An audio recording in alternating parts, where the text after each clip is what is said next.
Hello, welcome to the programme which brings together leading UK commentators with the international correspondents who write, blog and broadcast to audiences at home from the Dateline London. This week, the business of people smuggling to Europe, Russia's gas-powered foreign policy, and is being a British MP a full-time job? To discuss that, we're joined by Geoffrey Kaufman, who's been a news anchor and foreign correspondent for broadcasters in his native Canada and in the United States, Mark Roche, who writes for the French political and news weekly Le Point, and British political commentator Steve Richards, who's here in the studio. Welcome to all of you. It's lovely to see you again. Now, Brexit allowed the UK to take back control of, among other things, its borders. Yet this government has proved no more successful than its predecessors in stopping illegal migration. Problem may even be getting worse. On a single day last week, 1,185 people risked a perilous crossing in small boats from France to the east coast of England. The mystery is how they get into the Schengen zone in the first place. That's EU countries you can travel between without passport checks. With no effective means of stopping the lucrative and exploitative trade in people smuggling, an Australian-style solution is now under consideration, transferring them for processing to Albania, on the other side of Europe, and at no small expense. Mark, how are the migrants who end up in and around Calais in France thought to be getting there? Well, it's very easy because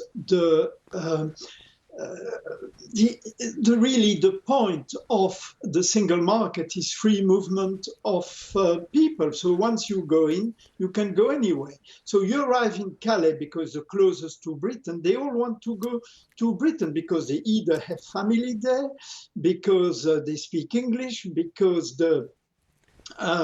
with Brexit and global Britain, they think the roads are paved with gold. And the problem is not a French problem, it's a British problem. And I think that the Britain, to solve that problem, have to welcome them. That's a moral duty. The French cannot do anything, they do their best. But the fact is that the British haven't even paid for the French policy. Isn't it, though, fair to say that, I mean, you said it once they get into the Schengen zone, but it doesn't answer the question of how they're getting in the first place, because they're not documented to get into any of the Schengen countries. Well, you know very well that the Schengen countries are quite permeable to people coming in. I mean, that you go through Greece or through Poland or through Italy, it's very easy for people to get in. The problem is they don't want to stay in the EU. The EU has no refugee policy once they are in. And also, there's no country who wants to welcome them in the present climate between coronavirus and rival extreme right wing. So it's up to the British government to solve that problem, not the EU. Steve, the people smugglers seem to have outfoxed not just this government, but a succession of previous governments. Could out-of-country processing be a game changer? I doubt it.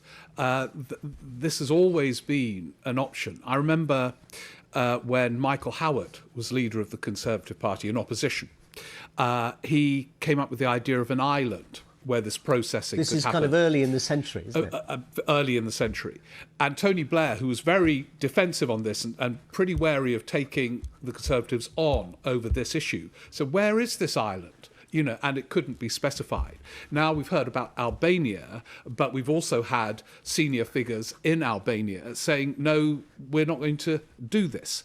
So this has been a kind of constant theme that there would be a fantasy place where they could all gather and be processed. So I doubt whether that will be a solution. But when you look at Australia, they had, I think, a peak of about 20,000 people a year. The year after they did this, off-country on some pretty grim islands, it has to be said, in the Pacific, the numbers of people plummeted to 160. I mean, presumably, if the people smugglers stop being able to deliver their contract, i.e. you give them the money and they guarantee you're going to get you to the coast of Britain, then people will stop giving them the money. Yeah, but where is this equivalent island, and how will that work? In other words, the point being Albania is still a country connected to Europe. Yeah, exactly. And so I think one of the many interesting issues this raises is that the key relationship for Britain is actually not America, it's with France. And it's disastrous at the moment. the relationship. But this is the geographical neighbour to the UK. This is the country with many common interests in terms of security, similar-sized economies, etc. And yet, and the way through this is to engage with France. And so it's very unfashionable to say it, but just trying to score points against France, and vice versa, incidentally, for political, electoral purposes, is crazy. It's in Britain's interest to have a good relationship with France. Now, that's not a specified solution, but I think without that, there will be no solution. Geoffrey, Priti Patel, the British Interior Minister, Home Secretary is her title in Britain, but she's worldwide, people would understand it's the Interior Minister. She's in Washington at the moment. She had a meeting with her US opposite number. There's clearly common ground in this concern about migration and border control. Whether people are coming from Central America to try and get into the United States, or they're coming from the Middle East and Africa to try and get into the UK or other parts of Europe, indeed, it costs them money. There's a real debate about where's the money coming. How are people paying for this? Is it just remittances from relatives who already live in the country sending money back home? Are they selling everything they've got to try and get here? They're often poor people without much to sell to start with. How is this trade being financed? You know, Sean, you're asking a really interesting question, and so far we don't have a clear answer. There are, though, some patterns happening, and anticipating a conversation I think we're going to go to next. If you look at what's happening in the Belarus-Polish border with migrants, there are not just the fingerprints of Alexander Lukashenko, the dictator in Belarus, on this crisis, but there is also a direct line to Vladimir Putin. Putin knows how destabilizing the migrant issue is. He saw it in 2015. He saw it. It was really one of the biggest issues that led to the Brexit vote in favor of Brexit here back then. And it is fair to ask, is this just happening randomly? Are these people selling their homes and suddenly surging? Or is there someone pulling the strings? I would also ask, though, around Brexit, you know, how are those taking back control of the borders? How is that going, Mr. Farage, Mr. Johnson? This is, you know, the rhetoric was very easy. The promises were high, were inflated. It's clearly not something that can be solved easily. And frankly, I'm not sure it can be solved at all until you can figure out how these people are getting here and somehow discourage it. But that just isn't going to happen easily. And look at the US. I mean, you're right. It's a constant flow. People will recall that you were a Brexit skeptic. Steve was a Brexit skeptic. Mark was that unusual thing, a European, although a very keen Anglophile. I can even see a little model of the Queen over your shoulder. Mark, as somebody who supported Brexit, how would you respond to that? Well, I think I support Brexit because I thought that was the wish of the British people, and I was right in that way. But I never support the mess that was coming next. It's quite clear that the Europeans who left won't be replaced by a non-European, because the British government doesn't want non-European. And so Brexit failure is there, that the fact that they are not ready to open the frontier to replace the European who left, and many of them left that we see with the lack of manpower, and to welcome people other than in Europe. I thought Brexit was all about having immigration equal right between European and non-European, but they don't seem to want the non-European. And I think one important thing is to go with Steve there. It's essential that the British are working with the French, because for France it's a disaster, the situation. On the one hand, immigration is on top of the agenda because of all the Calais mess and what you see in Belarus and all that. Agenda of the presidential election with more than 50%, two candidates of the extreme wing, extreme right and the hard right, more than 50% in the polls, is against immigration. And secondly, it's taking resources away from the French to fight their own battle against illegal immigration from mostly Northern Africa and Western Africa. Mark, thank you very much. Now, it would be a tragic mistake, the British Prime Minister observed this week, if Russia embarked on what he called military adventurism on the borders of Poland and Ukraine. Yet why would President Putin take the risk? After all, as Geoffrey was indicating, the use of migrants as pawns on one external border of the European Union, Poland's, and inducements and threats over gas supplies to bind Moldova and Ukraine closer and to make energy-hungry Western Europe think twice seems to be serving him pretty well. Geoffrey, what exactly do you think is Vladimir Putin's strategy? Listen, Vladimir Putin has a habit of poking the West, destabilizing at every opportunity he can. We've seen it with cyber wars. We've seen it with the invasion of Ukraine, the annexation of Crimea in 2014. This is a particularly vulnerable time in Europe and the West. Angela Merkel is handing over power. France is heading into an election. Joe Biden has yet to assert a kind of Russia doctrine that shows where he stands. He says he's hawkish. It's not clear. Putin's having a lot of fun testing and pushing and conspiring, and this is what he does well. He still feels, as do a lot of Russians of his generation, a sense of bitterness about the breakup of the Soviet Union, the annexation of former Soviet states into NATO, and this is just that continued poking, ribbing, provoking, testing of NATO and of the West. Steve, we heard from President Lukashenko at last of Belarus on Friday. He spoke to the BBC and he basically said, I didn't invite these migrants, but it's absolutely possible my troops were helping them over the border or trying to get them over the border into Poland. The fact is it's now a humanitarian tragedy, really, that's unfolding on the border. And the Poles don't seem to be helping very much because they're basically banning NGOs, they're banning people to go and provide healthcare. They're basically saying you can't come and see what's going on here. Is there a danger the EU could end up sort of looking like a villain in this? Well, the EU, contrary to some of the mythologies, we won't go into Brexit again, but contrary to some of the mythologies in the build-up to that referendum, has fairly limited sort of autonomous power. So the EU doesn't have a collective foreign policy. It's why, Britain could back the war in Iraq and France and Germany didn't.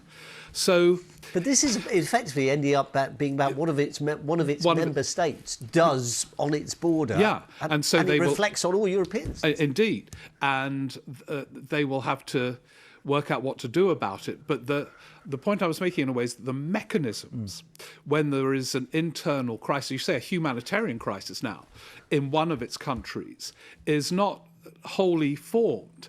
And so, it is a test for them.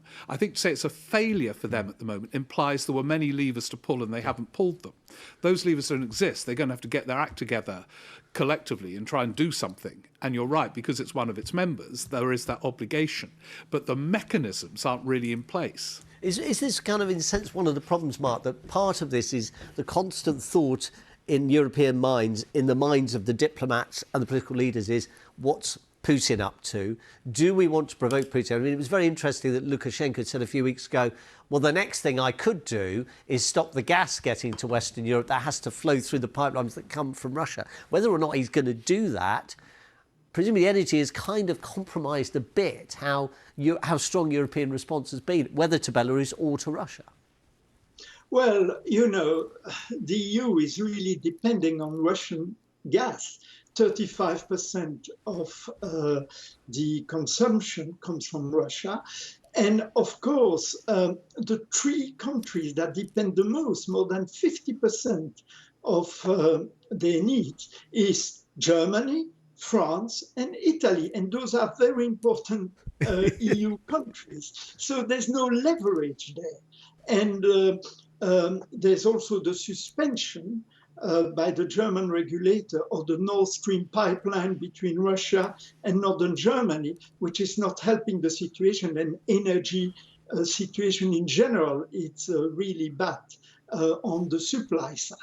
So there's absolutely no power for the EU, which has, as Steve said, has no defense policy in general. The only thing that could play, and the Russian would be a bit worried about, is of course the Europe has two good armies, two nuclear nations, two nations who have a permanent seat on the Security Council, Britain and France. But of course, the French bashing playing by Mr. Johnson doesn't help.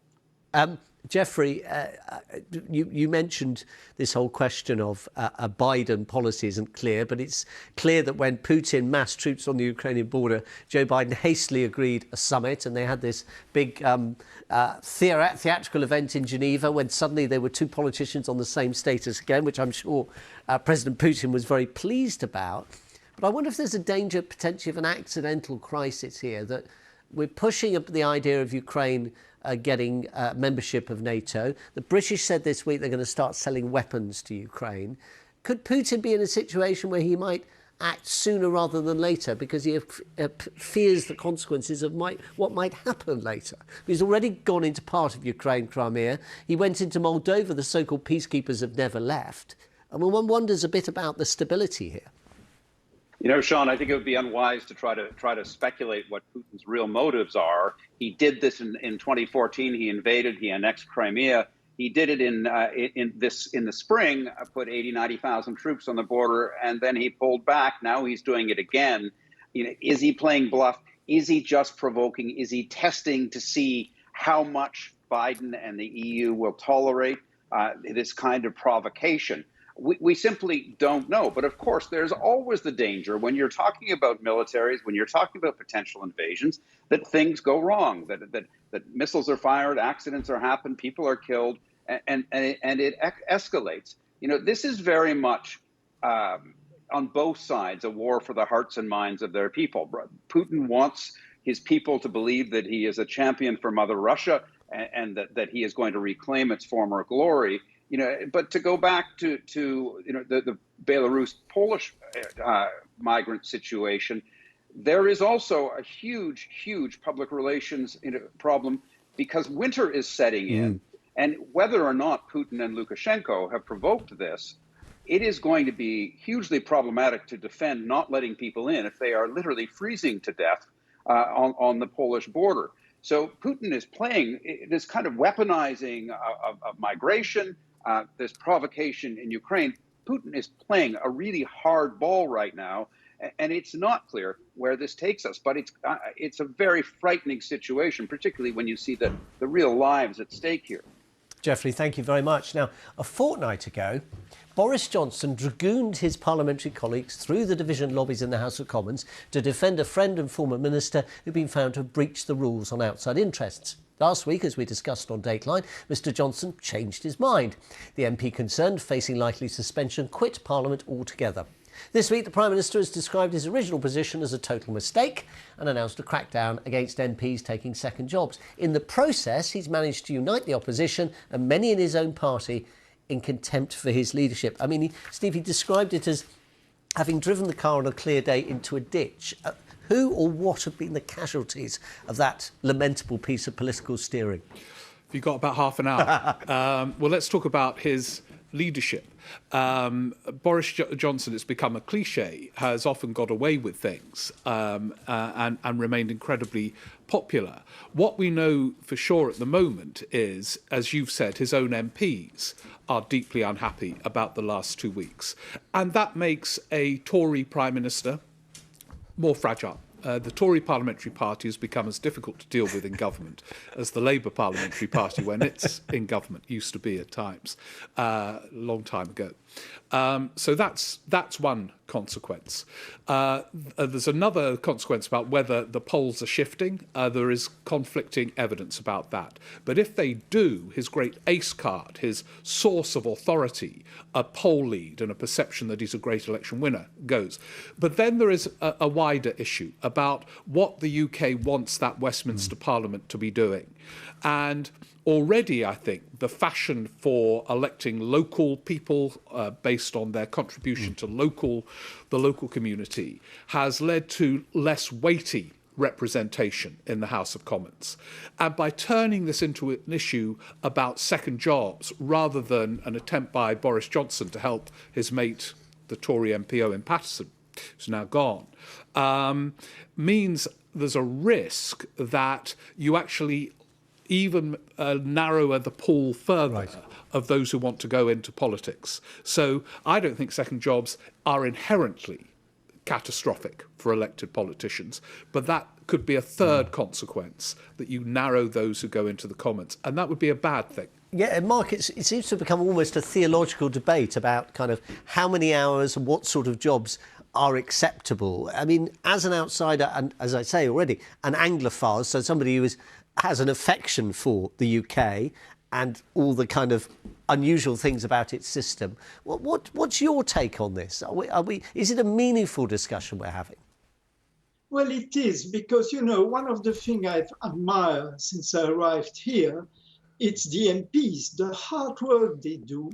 Also, they link with their constituents. They are almost social workers, and the help they give and their local presence compared to the continent, where there is proportional representation and no one knows your MP, and parliaments play a very little role in checking on the executive. So it's a very sad situation. I would be that they stop all outside jobs except the one who are not paid, because they earn, compared to the continent, quite good money, £82,000 compared to 25,000, the median income in this country.